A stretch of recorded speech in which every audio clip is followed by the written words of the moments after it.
it nearly didn't happen because Dad was not a big fan of the programme. He thought it plucked on heartstrings, and he had said to my mother, if ever they phone up and ask to do mine, I just want you to say no. And one day they did phone up, and he was in the garden, and she took the call, and they said, would Peter, and she said, no, absolutely not. And she put the phone down and went outside and said, they've just called from This Is Your Life, interested in doing it. And he said, oh, what did you say? And she said, well, I said no. And he said, why did you say that? So Mum thought, oh, okay. So there was obviously a desire on his part to do this. And of course he never knew, because Mum went back and said, he's up for it, and he'll do it. But he never knew it was going to happen. The pickup was quite interesting, because it was supposed to be at a photo shoot at Selfridges, and Dad had quite a short fuse sometimes, so he'd come up to London from the country, and he got to Selfridges, and whatever it was, I remember being told, it wasn't ready, something wasn't there. And Dad turned to Mum and said, right, I'm off. And Mum knew what was going on. She said, well, let's just, he said, no, I'm off. She managed to stop him, and they were in a lingerie department, and Eamonn sprung out, sweat running down him through this rack of coats, and he said, yes, Peter Butterworth, he said, today this is your life. And Dad grabbed him and said, oh, in the knicker department. And Eamonn couldn't bring himself to say that, and he said, in the nicking department. The word knickers was too much. I remember Harry Corbett coming on with Sooty in a little basket.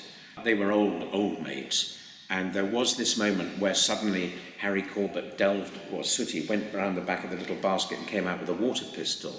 And Dad got up out of that seat so fast, and I thought, oh, he's going to hit him or something. I don't know what was going to happen. But it was a surreal moment. Terry Scott, I remember coming on, and the two of them talking about having the best legs in the business for being dames. Rupert Davis came on. Well, Rupert Davis had been in Stalag Luft 3 with Dad, and I've got a picture of this show with Rupert in the middle and Dad on the end, and this line-up, they're all taking their bow. So, and I've got drawings from somebody from Tolly Rothwell's diary. Well, that's the other thing that's probably the most important thing about the evening, in a sense, apart from it being for Dad, was that Tolly Rothwell came on. Tolly was Dad's best man, and the two of them had met in Stalag Luft 3, and Tolly really started to write, because he was a pilot, an RAF pilot, and he was writing, he was a prolific writer of comedy sketches and things, and he pulled Dad in and said, why don't we do this together? We'll put on Butterworth and Rothwell and Butterworth, whatever it was, sketches. And they put on these sketches, and this is all part of my show that I'm doing about Mum and Dad. But this friendship was absolutely crucial, and it went on right the way through their life. Jimmy Jewell was my godfather, and I remember him coming down to the house. And as a child, I didn't understand his kind of lugubrious, sort of straight-faced humour, that very broad northern humour, which as an adult you understand, and it's absolutely marvellous. But as a child, I wasn't sure if he was happy or not, and I always wondered if Mr. Jewell was happy. But he was happy, and he's a lovely man, and a good godfather too.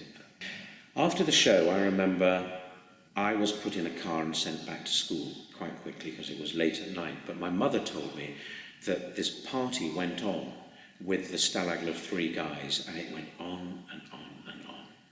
And that's all I know, is that they hadn't seen each other for so long, and the bottles of wine were flowing. Thames Television were wonderfully hospitable and spectacularly generous, and all these old Stalag Luft 3 guys just talked and laughed into the night. I saw a nervousness through Dad throughout it, in the sense that he didn't know who was going to come on. But of course it had been beautifully produced, and everybody that came on was lovely, and it was lovely for him to see them. He was very happy about that.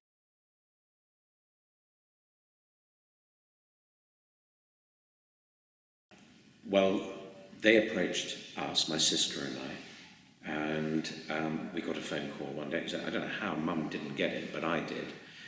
And I asked them if we could think about this, because it was only a year after my father had died that they approached us. And Emma and I, my sister and I, thought this might be too soon. And we know you can't avoid Dad being up there on the screen, and I don't know if they were going to show a film or a recording of him or something. And we were very worried. And then we thought, Emma and I just talked it through, and we thought it could be one of the loveliest things that happens. So we said yes, and I don't remember who we talked to, but they came down to Sussex, and they asked us to see, you know, where things were that they could look for and look at. And that's what we did. We helped everybody that came down. And then that was really out of our hands. And everything else was out of our hands until it was the big day, and Mum was being picked up in the studios, I think at Thames, at Teddington, where she thought she was watching some rushes of her show. And in fact, what we see on the screen is this blonde wig from behind. And Mum told me, she looked at it and she thought, oh no, that's that what, I don't remember doing this. And then it turns around, yes, Janet, you thought it was, and it's Eamonn in a terrible wig. And while she's watching this, of course, he's sneaking in here, so that he says, and then he says on the screen, if you look to your left now, or something, and she looks, and there he is. It was great. No, it was all right. There was that moment with Dad where, obviously they had to mention it, and we got through it. But I think the evening was such an adrenaline rush, in a sense, for Mum, that managed her fear or her sadness, and she was able to cope. It was only a year, and they'd been together since 1946. So it was a big ask, but she got through it, as did Emma and I. I remember Jean Bayliss, my auntie Jean, and she and Mum were the closest of friends. They really were, and I think that was obviously going to be a highlight for Mum, having Jean on. So there was Jean Bayliss, and I remember Carol Channing being on it, because Mum had done a Carol Channing impression at a Royal Command performance and had gone on as Carol Channing, unannounced, and everyone thought there she... And then on the other side of the Palladium stage, on came the real Carol Channing. And the two of them shared a dressing room at the Palladium. They've only just met in this dressing room. And she was absolutely giving and helping Mum to look like her, and she was great. Barbara Woodhouse came on, and if I remember rightly... Oh, she got my mother to do the thing with the arm. That's right. She came on, and yes, because you're doing this, and actually it's this, you know. But she kind of sent herself up. She was a funny woman. Then she said something, I think, about, you haven't got a dog skirt. She said, I've got a dog skirt. You see, this is a dog skirt. It hasn't been washed for 5 years, or something disgusting like that. But we all loved her, and she stole the show. Yeah, Mum got a letter from Margaret Thatcher. I remember that as well. It was a lovely, well-written letter. And I have got now a folder full of letters. Mum and Mrs. Thatcher wrote to each other a lot over the years. And just when Mrs. Thatcher became Prime Minister, Mum wrote to her and said, well done, congratulations. And Mrs. Thatcher wrote back. And I've got the letter, and it says, Dear Janet Brown, thank you for your letter. I half expected to arrive in number 10 and find you were here before me. She was on cloud nine. I think she had such a great evening. There were moments where she was high on friends coming in. She loved her friends very much. She's a very sociable woman. She couldn't believe that everybody was there for her. She had this wonderful evening, but it had a strange end to it, because the car took us back to the flat at Kew. We had a flat at Kew Gardens, and I was staying the night there as well. And we got back to the flat, and the boiler had gone out. There was no hot water.